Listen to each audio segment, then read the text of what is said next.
नमस्कार आप सभी को। उम्मीद करता हूं आप सब बहुत अच्छे से होंगे। बहुत दिनों से आपका इंतजार चल रहा था और मैंने आपसे वादा किया था कि 20 तारीख से आपकी जो कक्षाएं हैं एक बार फिर से प्रारंभ हो रही हैं। 69th बीपीएससी प्रीलिम्स को लेकर के, या आप कह लीजिए जो आपकी कंबाइंड परीक्षा होने वाली है 30 सितंबर को, उसको लेकर अब यहाँ पे हम चलने वाले हैं। आपको बताया गया है कि उसमें विशेष रूप से सीडीपीओ को लेकर काम किया जाएगा। सीडीपीओ के साथ साथ उसमें जो है बीपीएससी कि जो आपकी पीसीएस की जो परीक्षा होती है उसको रखा जाएगा। इसके साथ साथ आयोग के अध्यक्ष ने 2 से 3 अन्य परीक्षाओं को भी बताया है कि कंबाइंड रूप से होगा। कहने का मतलब है कि अभी यह जो करंट अफेयर्स आपका होने वाला है यह उन सभी परीक्षाओं के लिए महत्वपूर्ण होगा जो आपका आयोग कराता है, या आपके राज्य में कोई भी एक दिवसीय परीक्षा जहां पे करंट अफेयर्स पूछा जाता है, उन सभी परीक्षाओं के लिए ये सेशन आपका महत्वपूर्ण होने वाला है। ठीक है, तो चलिए चीजों की शुरुआत करते हैं, एक एक करके करंट अफेयर्स देखते हैं। लेकिन एक चीज यहाँ पे अनिवार्य रूप से आपको करना है, और इसको डे बाय डे के जो आप 69th का बीपीएससी का गाइडेंस बैच है उसी में डेली का मैं असाइनमेंट सेक्शन में क्रिएट करूंगा और आपको होमवर्क में सबमिट करना पड़ेगा। क्या सबमिट करना पड़ेगा उसके लेकर हम बात करेंगे, लेकिन 1 मिनट का समय दे देते हैं क्योंकि बहुत सारे लोगों को जानकारी नहीं थी कि आज का सेशन हमारा जो है इस समय पर होने वाला है। 20 तारीख से आप सब मान के चल रहे थे, तो उसी को ध्यान में रखते हुए यहाँ पे कुछ समय इंतजार कर लेते हैं। 1 मिनट का समय मैं आपको दे देता हूँ और 1 मिनट में सभी उपस्थित हो जाएं, क्योंकि आज से ये जो सेशन होने वाला है, ठीक है, इसमें बहुत सारे बड़े बदलाव किए गए हैं। बहुत सारे बड़े बदलावों के साथ ये सेशन आपको देखने को मिलेगा। प्रत्येक दिन आपको होमवर्क मिलेगा, प्रत्येक दिन असाइनमेंट आपको सबमिट करना पड़ेगा, और एक अनिवार्य शर्त कि अब से जो भी छात्र हमारे साथ जुड़कर करंट अफेयर्स के सेशन में जुड़ना चाहते हैं, करंट अफेयर्स के सेशन से जुड़े रहकर अपनी तैयारी को विधिवत करना चाहते हैं, आपके लिए ये एक अनिवार्य पुस्तक है, ये सभी के पास होनी चाहिए।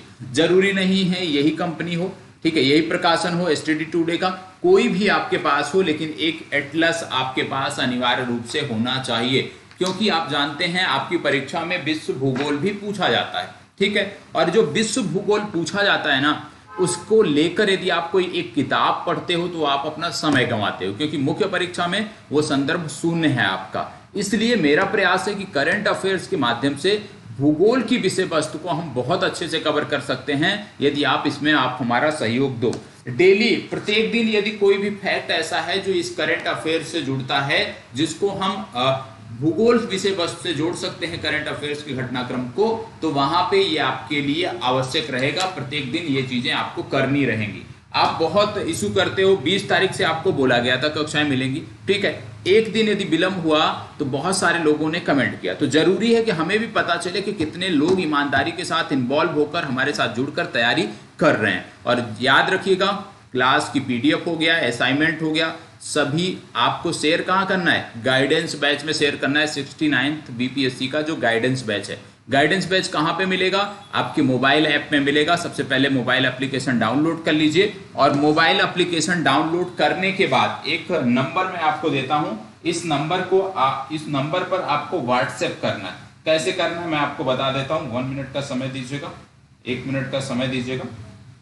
किस प्रकार से आप इससे जुड़ोगे और कहाँ पे किस नंबर पे आपको मैसेज करना है। सबसे पहली बात, जब आप एप्लीकेशन डाउनलोड कर लिए, ठीक है, उसको लॉगिन कर लिया आपने, लॉगिन करने के उपरांत आपको ये नंबर आपको नोट कर लेना है 9625252989। याद रखिएगा, 9625282989 ये मोबाइल नंबर है।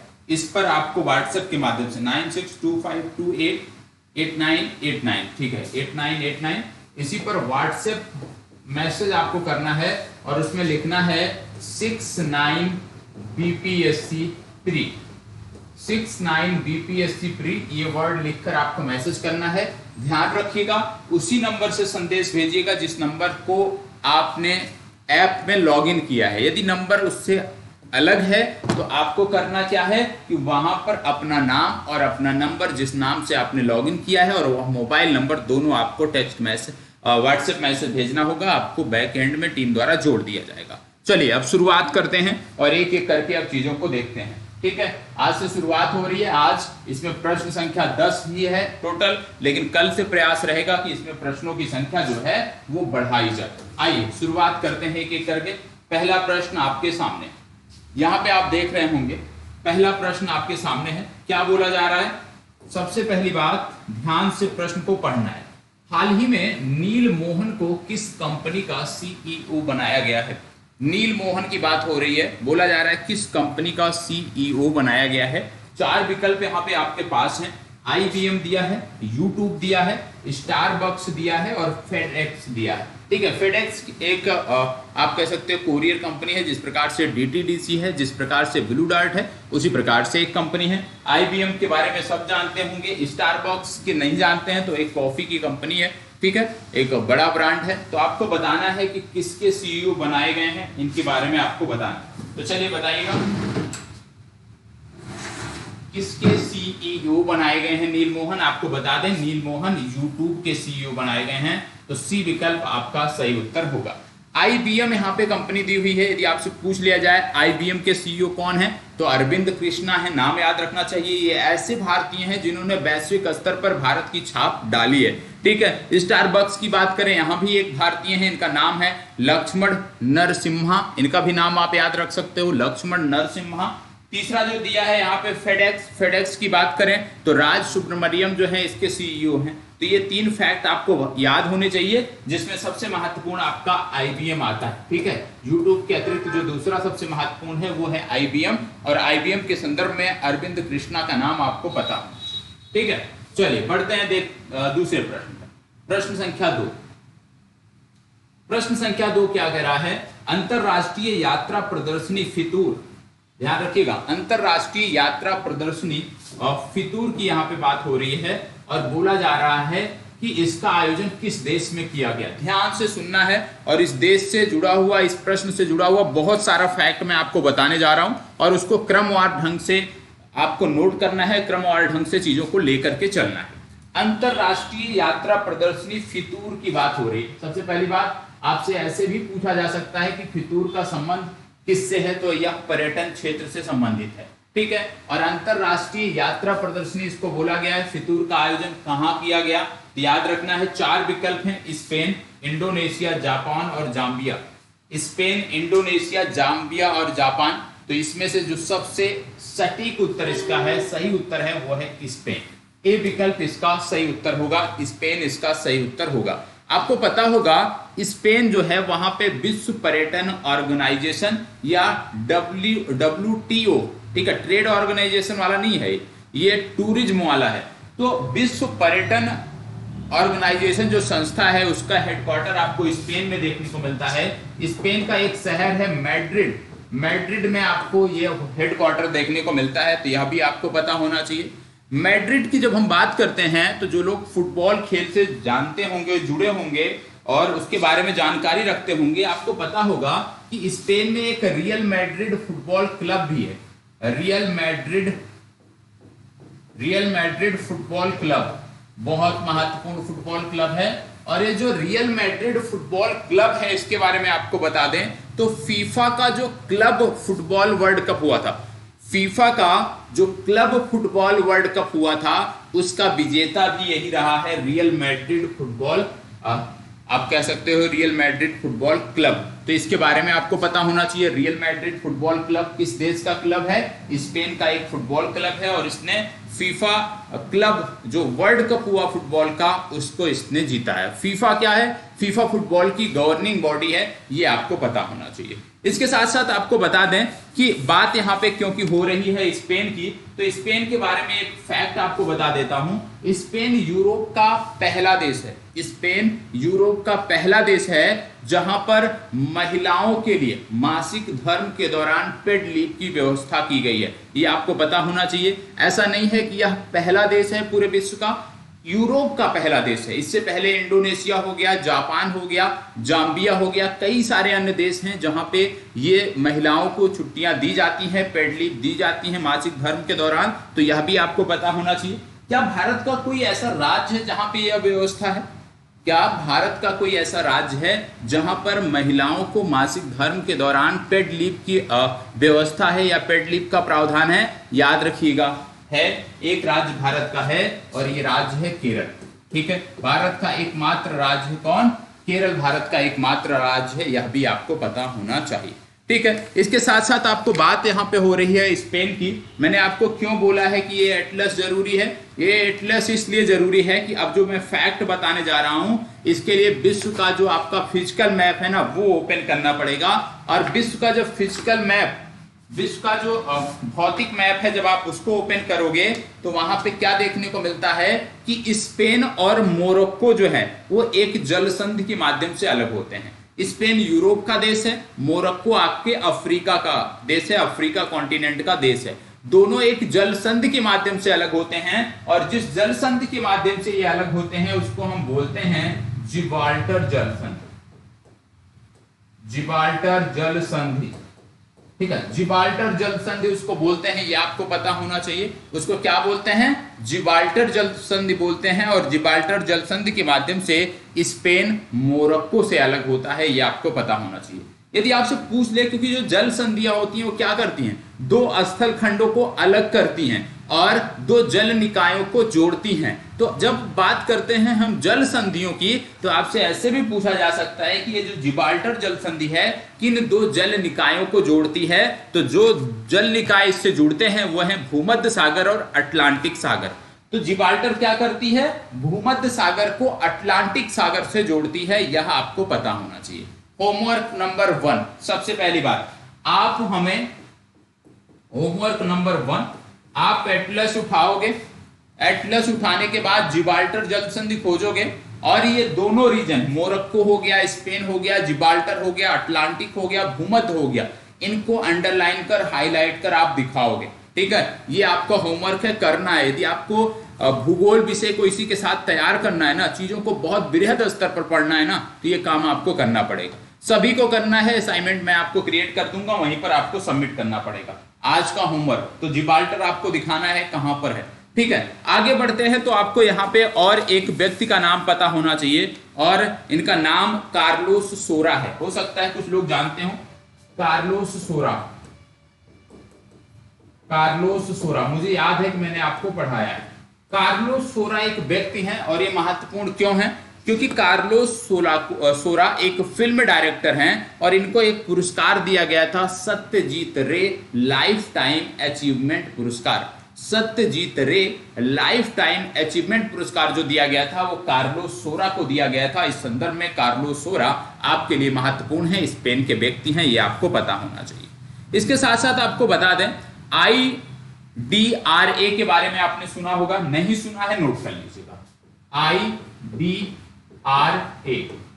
ये क्या है? इसका फुल फॉर्म है इंटरनेशनल ड्रॉट, नोट कर लीजिएगा, international drought resilience alliance. International drought resilience alliance, Hindi में यदि हम बात करें तो अंतरराष्ट्रीय सूखा लचीलापन गठबंधन। अंतरराष्ट्रीय सूखा लचीलापन गठबंधन। और ये प्रश्न आपके यहां पूछा गया था कि अभी हाल ही में किन दो देशों ने बनाया? तो स्पेन ने किसके साथ मिलकर बनाया है? तो स्पेन ने इसको बनाया, इस गठबंधन को बनाया स्पेन ने सेनेगल के साथ मिलकर। और इसको मैंने पहले भी पढ़ाया था, फिर से बता दे रहा हूं, तो याद रखिएगा IDRA international drought resilience alliance, जो सूखा अंतरराष्ट्रीय सूखा लचीलापन जो गठबंधन है उसको स्पेन ने सेनेगल के साथ मिलकर बनाया है। और इसमें लक्ष्य रखा गया है वर्ष 2030 तक का कि हमें किस प्रकार से जो विभिन्न क्षेत्र हैं जहां पे ये समस्याएं उत्पन्न हो रही हैं उनसे कैसे हमें उनको निजात दिलाना है, कैसे इसको रोकना है। तो यह भी आपको पता होना चाहिए। इसके बाद कुछ चीजें और भी हैं जो आपको पता होना चाहिए, लेकिन ज्यादा हो जाएगा, उतना आप ले नहीं पाओगे। तो पहले इतना कंप्लीट करिएगा। नोट्स मुझे प्रॉपर चाहिए, नोट्स भी डेली चेक होंगे, याद रखना डेली चेक होंगे। असाइनमेंट सेक्शन में ही नोट्स डेली भेजना है आपको। ये जो आज क्लास हो रही है इसका नोट्स आपको जो 69th का गाइडेंस बैच है वहीं पर भेजना है, वहीं पर चेक किया जाएगा। ठीक है, नोट्स का तरीका क्या होगा मैंने पूर्व में बताया है, उसी तरीके से आपको फॉलो करना है। और याद रखिएगा इतना डिटेल में करंट अफेयर्स ना निःशुल्क किसी भी चैनल पे नहीं है। यदि कहीं पे मिल जाएगा ना तो हमें भी बता दीजिएगा। ठीक है, कहीं भी निःशुल्क करंट अफेयर्स इतना डिटेल में नहीं है, ये चीज आप मान के चलिए। और यदि आप एक महीने जुड़कर जैसे बोला जाता है वैसे रिवीजन करते हो, चीजों को करते हो, तो आपको देखने को मिलेगा कि कितना बदलाव आप में देखने को मिलता है। चलिए प्रश्न संख्या 3, हाल ही में भारत ने किस देश के साथ कृषि और संबद्ध क्षेत्र को लेकर समझौता की? कृषि और संबद्ध क्षेत्र, कृषि और संबद्ध क्षेत्र में क्या क्या आते हैं? कृषि के संबद्ध क्षेत्र में जैसे मत्स्य पालन हो गया, जैसे कीट पालन हो गया, मधुमक्खी पालन हो गया, ठीक है, कुक्कुट पालन हो गया, ये सारे के सारे कहां पे आते हैं? कृषि और इनके संगत क्षेत्र इनको बोला जाता है, कृषि के संगत क्षेत्र है। तो बोला जा रहा है भारत ने किस देश के साथ कृषि और संबद्ध क्षेत्रों को लेकर समझौता किया है, आपको बताना है। चलिए बताइएगा, किस देश के साथ भारत ने ये किया है, आपको बताना है। देखो, करंट अफेयर्स एक ऐसी विषय वस्तु है, यदि आप इसको खूब अच्छे से पढ़ते हो ना डिटेल में, तो आपका जीके तैयार होगा, साथ ही साथ जो जीएस का खंड है ना, जैसे भूगोल, बहुत अच्छे से आप तैयार कर सकते हो, ठीक है, विश्व भूगोल बहुत अच्छे से तैयार हो सकता है। जरूरी है कि आप उस दृष्टिकोण से सोच सको। चलो बताइए, कृषि और संबद्ध क्षेत्रों को लेकर किसके साथ समझौता किया है भारत ने? Argentina, Chile, Brazil, Indonesia. Fast जवाब दीजिएगा, 4 विकल्प हैं, इन 4 विकल्पों में से आपको बताना है। देखो, इसका सही उत्तर है चिली। चिली की यदि हम बात करते हैं तो हो सकता है कुछ लोग ना जानते हो। सबसे पहली बात, नहीं जानते हैं तो यह भी आपका होमवर्क है, होमवर्क नंबर 02। होमवर्क नंबर 02 है कि अभी जो मैं फैक्ट बताने जा रहा हूं इसको आप मैप पर हमें दिखाओगे, होमवर्क करके दिखाओगे। चिली के बारे में आपको पता होना चाहिए कि एक दक्षिण अमेरिकी देश है। क्या है? दक्षिण अमेरिकी देश है। चिली एक दक्षिण अमेरिकी देश है। दक्षिण अमेरिकी देश होने के साथ साथ आपको पता होना चाहिए चिली के बारे में कि चिली एक तटीय देश है, यह भी आपको पता होना चाहिए। जब दक्षिण अमेरिका की बात करते हो आप, तो आपको देखने को मिलता है यहाँ पे एक पर्वतमाला है जिसको बोलते हैं एंडीज पर्वतमाला। और एंडीज पर्वतमाला जो है ये दक्षिण अफ्रीका के पश्चिमी भाग में आपको देखने को मिलती है, और यह विश्व की सबसे लंबी पर्वतमाला है। विश्व की सबसे लंबी पर्वतमाला है, यह भी आपको पता होना चाहिए। इसके साथ साथ आपको बता दें कि जब दक्षिण अमेरिका की हम बात करते हैं तो दक्षिण अमेरिका में आपको कुछ मरुस्थल भी देखने को मिलते हैं, जिनमें से एक मरुस्थल संबंधित है चिली से।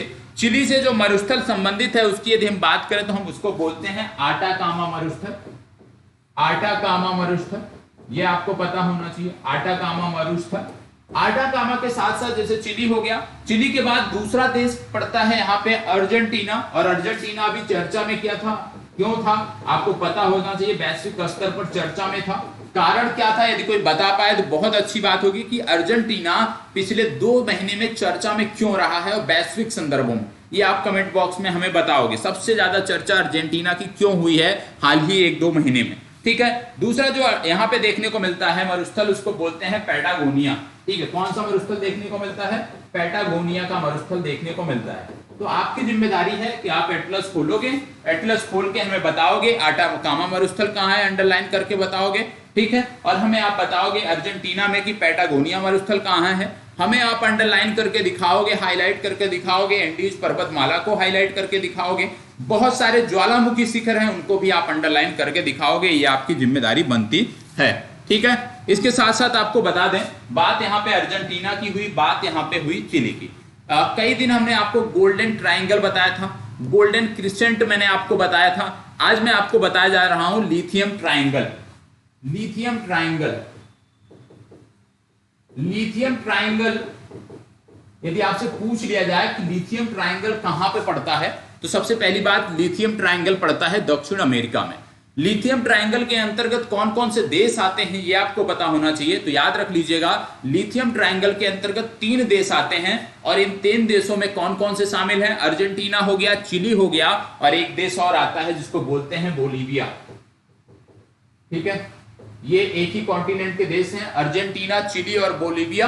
अर्जेंटीना, चिली और बोलीविया, ये तीनों के तीनों देश जो हैं ये आते हैं, और इनको एक साथ कहा जाता है लिथियम ट्राइंगल। और ये जो लिथियम ट्राइंगल का एरिया है यदि हम बात करें, ये तीनों देशों में कुछ कुछ एरिया है। जैसे मान लीजिए ये आपका उदाहरण के तौर पे ये मान लीजिए दक्षिण अमेरिका का ये मैप है, यदि ये दक्षिण अमेरिका का मैप है तो जो ये वाला रीजन देखने को मिलता है वो इसी रीजन में देखने को मिलता है, ठीक है, इसी रीजन में देखने को मिलता है और यहाँ पे तीनों देशों से होकर ये गुजरता है। इसके बारे में और क्या पता होना चाहिए कि लिथियम की यदि हम बात करते हैं तो आज के समय में जो लिथियम का उत्पादन होता है 75% से ज्यादा उत्पादन लिथियम का इन्हीं 3 देशों से होता है, इसी लिथियम ट्रायंगल से होता है। यदि हम भंडार की बात करें तो विश्व का 50%, 54% से ज्यादा भंडार, याद रखिएगा, विश्व के 54% से ज्यादा भंडार लिथियम के इन्हीं 3 देशों में आपको देखने को मिलते हैं, इसी लिथियम ट्रायंगल में देखने को मिलते हैं। तो यह आपके लिए महत्वपूर्ण है, शब्द जरूरी है, जैसे मैंने बोला था गोल्डन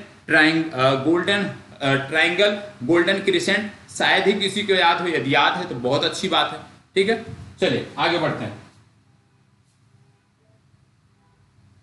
प्रश्न संख्या 4, हाल ही में चर्चा में रहा नागरहोले टाइगर रिजर्व किस राज्य से संबंधित है? हाल ही में चर्चा में रहा नागरहोले टाइगर रिजर्व किस राज्य से संबंधित है? चलिए, हाल ही में चर्चा में रहा नागरहोले टाइगर रिजर्व किस राज्य से संबंधित है? फास्ट बताइएगा। आपको बता दें भारत में इन समय बहुत सारे राज्यों में पक्षी गणना हो रही है और ये जो राज्य है यहां पर भी पक्षी गणना हो रही है। तो पक्षी गणना होती है, आपके बिहार राज्य में भी पक्षी गणना होती है। तो जो पक्षी गणना हो रही है, क्योंकि इस टाइगर रिजर्व में हो रही थी इस राज्य में, इसलिए ये चर्चा में था। नागरहोले टाइगर रिजर्व की बात करते हैं तो ये कर्नाटक में आपको देखने को मिलता है, बी विकल्प सही उत्तर होगा। इसके अतिरिक्त यदि हम बात करें तो केरल में भी पक्षी गणना हो रही है। केरल के अतिरिक्त बात करें तमिलनाडु में भी पक्षी गणना हो रही है। तो बहुत सारे राष्ट्रीय उद्यान हैं जो पूछे जा सकते हैं। जैसे केरल की मैंने बात किया तो यहाँ पे आपको मैं कुछ फैक्ट बता देता हूं जो आपको पता होना चाहिए। यहाँ का एक जिला है जिसको बोलते हैं कोलम जिला। कोल्लम जिला कहीं कहीं बोलते हैं, कहीं कहीं कोल्लम जिला बोलते हैं। और आपको बता दें कि ये क्या है, इसको नोट कर लीजिएगा। कोल्लम जिला भारत का पहला संविधान साक्षर जिला बना है। क्या बना है? भारत का पहला संविधान साक्षर जिला कौन सा है? तो भारत का पहला संविधान साक्षर जिला जो है वो कोल्लम जिला है। इसको आपको नोट कर लेना है। दूसरा फैक्ट यहीं से नोट करना है, वायनाड आप जानते हैं, वायनाड पड़ता है यहीं पे केरल में। और वायनाड के बारे में क्या नोट करना है? वायनाड भारत का पहला जिला है जिसने अपने ट्राइब्स को, जिसने अपने जनजातियों को, आप कह सकते हो, जो बेसिक सुविधाएं होती थी वो प्रदान की हैं, जो बेसिक डॉक्यूमेंट होते हैं वो प्रदान किया है। बेसिक डॉक्यूमेंट का मतलब आधार हो गया, पैन कार्ड हो गया, इस तरह का जो बेसिक डॉक्यूमेंट होता है। तो भारत का पहला जिला बना है वायनाड जिसने अपने सभी जिले के निवासियों को बेसिक डॉक्यूमेंट और बेसिक सुविधाएं प्रदान की हैं। यह भी फैक्ट आपको पता होना चाहिए। केरल की बात हो रही है तो केरल पुलिस ने अभी हाल ही में ऑपरेशन आग प्रारंभ किया था अपराधियों की धरपकड़ को लेकर के। यह भी आपको याद रखने की जरूरत है। आगे बढ़ते हैं। मुख्यमंत्री सुख आश्रय योजना किस राज्य सरकार की योजना है? मुख्यमंत्री सुख आश्रय योजना किस राज्य सरकार की योजना है, आपको बताना है। चलिए बताइएगा। मुख्यमंत्री सुख आश्रय योजना किस राज्य सरकार की योजना है, आपको बता दें। ये जो राज्य है यहाँ पे 5 नेशनल पार्क देखने को मिलते हैं और इन 5 नेशनल पार्कों में यदि हम बात करें तो पहला देखने को मिलता है, पहला आसान नाम दूंगा तो आप जान जाएंगे। पहला है सिंबलबारा, सिंबलबारा नेशनल पार्क। दूसरा है great Himalayan national park, Simbalbara national park, great Himalayan national park, Inderkilla national park, Kheerganga national park और पिन वैली नेशनल पार्क। ये 5 राष्ट्रीय उद्यान इस राज्य में देखने को मिलते हैं। बात किसकी हो रही है? बात हो रही है हिमाचल प्रदेश की। तो इसका सही उत्तर है हिमाचल प्रदेश। तो याद रखिएगा, हिमाचल प्रदेश में 5 राष्ट्रीय उद्यान आपको देखने को मिलते हैं। ग्रेट हिमालयन, पिन वैली, इंदरकिला, इसके बाद खीरगंगा और सिंबलबारा। ये 5 नेशनल पार्क आपको पता होने चाहिए। चलिए बढ़ते हैं आगे। इसको बताइए, नेशनल एंटरप्रेन्योरशिप कॉन्टैक्ट इंडेक्स में भारत की रैंकिंग क्या है? नेशनल एंटरप्रेन्योरशिप कॉन्टैक्ट इंडेक्स में भारत की रैंकिंग क्या है, बताइएगा। इसमें भारत की रैंकिंग क्या है आपको बता दें। इसमें पहले स्थान पे है यूएई, दूसरे स्थान पे है सऊदी अरब, तीसरे स्थान पे है ताइवान और चौथे स्थान पे है भारत। तो भारत की इसमें रैंकिंग है 4। ठीक है, ये आपको याद रखने की जरूरत है क्योंकि इस तरह के प्रश्न आपकी परीक्षाओं में पूछे जाते हैं। तो इसको ऐसे ही नोट कर लीजिएगा। इंडेक्स का एक अलग पेज बनाइएगा और वहीं पे नोट करिएगा। इसको बताइएगा, विरासत फेस्टिवल का संबंध किस मंत्रालय से है? विरासत फेस्टिवल का संबंध किस मंत्रालय से है आपको बताना है। आप जानते हैं यह मंत्रालय टेक्नोटैक्स 2023 का आयोजन कर रहा है। यह मंत्रालय टेक्नोटैक्स 2023 का आयोजन कर रहा है। पहली बात तो ये आपको पता होना चाहिए, टेक्नोटैक्स 2023 का आयोजन कर रहा है यह मंत्रालय। ठीक है, टेक्नोटैक्स 2023 का आयोजन कर रहा है। बताएं ये मंत्रालय कौन सा है। ये मंत्रालय है कपड़ा मंत्रालय। टेक्नोटैक्स से आपको पकड़ लेना था, टेक्सटाइल की बात हो रही, तो ये कपड़ा मंत्रालय है और कपड़ा मंत्रालय टेक्नोटैक्स 2023 का आयोजन कर रहा है। कहां पे, किस शहर में, मुंबई में कर रहा है, ये आपको पता होना चाहिए।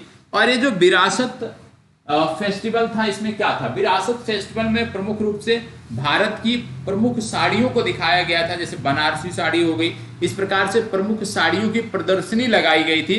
और आप जानते हैं भारत सरकार का कपड़ा निर्यात का एक लक्ष्य भी है। भारत सरकार का जो कपड़ा निर्यात का लक्ष्य है वो है 100 अरब डॉलर। कब तक का, 100 अरब डॉलर। और ये 100 अरब डॉलर जो निर्यात का लक्ष्य है, ये कब तक का है, वर्ष 2030 तक। याद रखिएगा, भारत सरकार वर्ष 2030 तक 100 अरब डॉलर कपड़ा का निर्यात करना चाहता है, ये आपको पता होना चाहिए। यदि हम बात करें कि भारत का जो कपड़ा है सबसे ज्यादा जाता किस देश में है, तो याद रखिएगा भारत का जो कपड़ा है वो सबसे ज्यादा जो हम निर्यात करते हैं वो अमेरिका को करते हैं। ठीक है, कपड़े का निर्यात सबसे ज्यादा अमेरिका। चलिए इसको बताएं, हाल ही में चर्चा में रहे वाई लिंक का संबंध किससे है। वाई लिंक ये एक प्रकार की तकनीक है, ये जो हमारा नाविक नेविगेशन है उसी पे आधारित ये होगा, उसी से लिंक होगा। कई बार क्या होता है कि युद्ध के समय जो विमान होते हैं, जैसे हवा में कोई विमान जा रहा है, ठीक है, बहुत ऊंचाई पे, तो हम पहचान नहीं पाते हैं हमारा विमान है या शत्रु सेना का विमान है। तो ऐसी स्थिति में कई बार क्या होता था कि हम अपने विमानों को ही जो है वो गिरा देते थे, दाग देते थे, उसको निशाना बनाते थे और इससे हमारा नुकसान होता था कहीं ना कहीं। तो ऐसी स्थिति में, युद्ध जैसी स्थिति में हम अपनी विमानों को पहचान सकें, हम शत्रु के विमान की पहचान कर सकें, और उसी को लेकर के ये तकनीक भारतीय वायुसेना ने विकसित किया है। और ये जो आधारित है, यदि हम बात करें तो ये आधारित है नाविक तकनीक पर, नाविक नेविगेशन पर आधारित है। तो ये संबंधित है भारतीय वायुसेना से। सी विकल्प इसका सही उत्तर। इसको बताओ, हाल ही में OECD द्वारा जारी सर्विस ट्रेड रिस्ट्रिक्शनेस इंडेक्स 2022 में भारत का स्थान क्या रहा। मतलब जो सर्विस का, सेवाओं का जो व्यापार है उसमें कितनी बाधा है, उसमें बाधा रखने वाले देशों में भारत का स्थान क्या है। 47, 48, 49, 50 आपको बताना है। बताइएगा इसमें भारत का स्थान क्या है।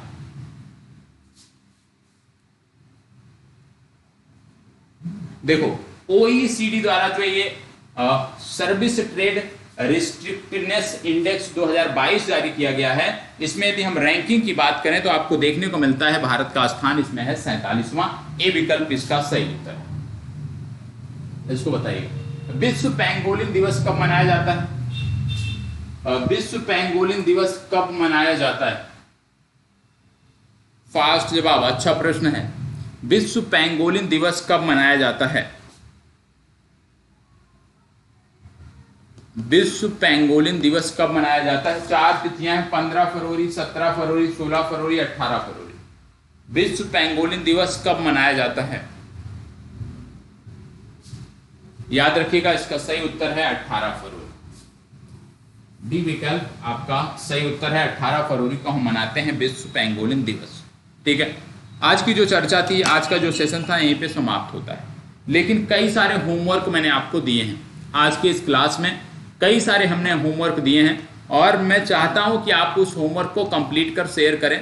कहां पे शेयर करना है, असाइनमेंट सेक्शन के अंतर्गत शेयर करना है। 69th बीपीएससी का जो गाइडेंस बैच है उसी के अंतर्गत शेयर करना है और सभी को शेयर करना है अनिवार्य रूप से। साथ ही साथ करंट अफेयर्स का जो नोट्स बनाओगे आप, वह भी आपको वहीं पर शेयर करना है। तो डेली 2 होमवर्क रहेंगे, क्लास के क्या होमवर्क हैं और डेली का नोट्स, वो दोनों प्रॉपर क्लास के साथ साथ आपको शेयर करना होगा, अनिवार्य है। यदि आप चाहते हो लाइफ में करंट अफेयर्स में महारत हासिल हो, करंट अफेयर्स के माध्यम से अन्य विषयों को, भूगोल हो गया, इतिहास हो गया, पर्यावरण के विषयों को जो है, या मिसलेनियस कुछ टॉपिक होते हैं उनको यदि बेहतर करना चाहते हो, बहुत बेहतर माध्यम है। और किसी भी यूट्यूब चैनल पर निःशुल्क माध्यम में इतना कंटेंट आपके लिए मिलता नहीं है। ठीक है, चलिए तो यहीं पे चर्चा को विराम देते हैं। कैसा लगा है जरूर बताइएगा, और जो आपको होमवर्क दिए जा रहे हैं उसमें भी आपका इन्वॉल्वमेंट जरूरी है। आज से शुरुआत हो चुकी है 69th की, करंट अफेयर से शुरुआत हो रही है, तो निश्चित रूप से अंत इसका बेहतर होना चाहिए और इसमें आप सबका सहयोग रहेगा तो अंत भी बेहतर होगा। और एक चीज और याद रखिएगा कि बात हो रही थी जीएस खंड को लेकर, एनसीईआरटी का टारगेट को लेकर बात हो रही थी, वो आपको कल मिलेगा, क्योंकि आज चैनल पे 2 से 3 वीडियो पब्लिक की गई हैं जिसमें 2 उत्तर लेखन से संबंधित हैं, इसीलिए उसको कल के लिए टाल दिया गया। वो वीडियो आपको कल मिलेगी, क्योंकि कई बार क्या होता है एक दिन में जब ज़्यादा वीडियो जाती हैं तो कुछ वीडियो के नोटिफिकेशन आपको प्राप्त नहीं होते हैं। तो ऐसी स्थिति में नोटिफिकेशन नहीं प्राप्त होंगे तो आप वीडियो तक पहुँच नहीं पाओगे और नुकसान होगा, इसीलिए उसको कल के लिए टाल दिया गया है। कल आपको देखने को मिलेगा। ठीक है, चलिए धन्यवाद, बहुत बहुत आभार।